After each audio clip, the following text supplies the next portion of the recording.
যেখানে আকাশ নীল যাযাবর মনটাকে ডাকে। নমস্কার বন্ধুরা, কেমন আছো সবাই? আমি আজকে চলে এসেছি আমাদের পাঁশকুড়ার অত্যন্ত প্রিয় একটি জায়গা, পাঁশকুড়া বিদ্যাসাগর উদ্যানে।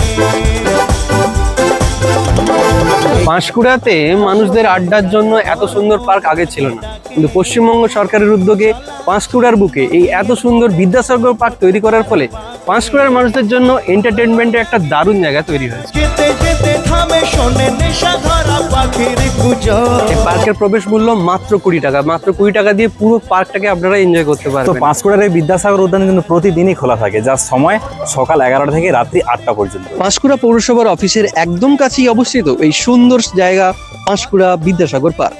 ছোট ছোট বাচ্চাদেরকে আনন্দ দিবার জন্য ড্রাগন, দোলনা, স্লাইড আরো অনেক অন্য জিনিস আছে। তো আমার খুব চেষ্টা পেয়েছিল, এখানে পাঁশকুড়া মিউনিসিপ্যালিটির এই ওয়াটার এটিএম রয়েছে, আমার কাছে 2 টাকা রয়েছে, তো 2 টাকা দিয়ে আমি জল খাবো, তো 2 টাকাটা ঢুকিয়ে দিলাম। মাত্র 2 টাকাতে একদম ঠান্ডা ঠান্ডা জল কিনতে, এটা কিন্তু খুব দারুণ প্রয়াস।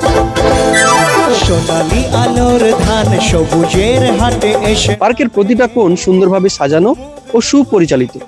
এখানে রয়েছে বিশ্রামের জন্য বসার জায়গা, পরিষ্কার শৌচাগার এবং আলোকসজ্জার ব্যবস্থা। নানান ধরনের সাংস্কৃতিক অনুষ্ঠানের জন্য একটি বিশেষ মঞ্চ রয়েছে। যদি আপনি প্রকৃতির সান্নিধ্যে কিছু শান্ত সময় কাটাতে চান, তাহলে একবার অবশ্যই ঘুরে আসুন পাঁশকুড়া বিদ্যাসাগর পার্ক থেকে।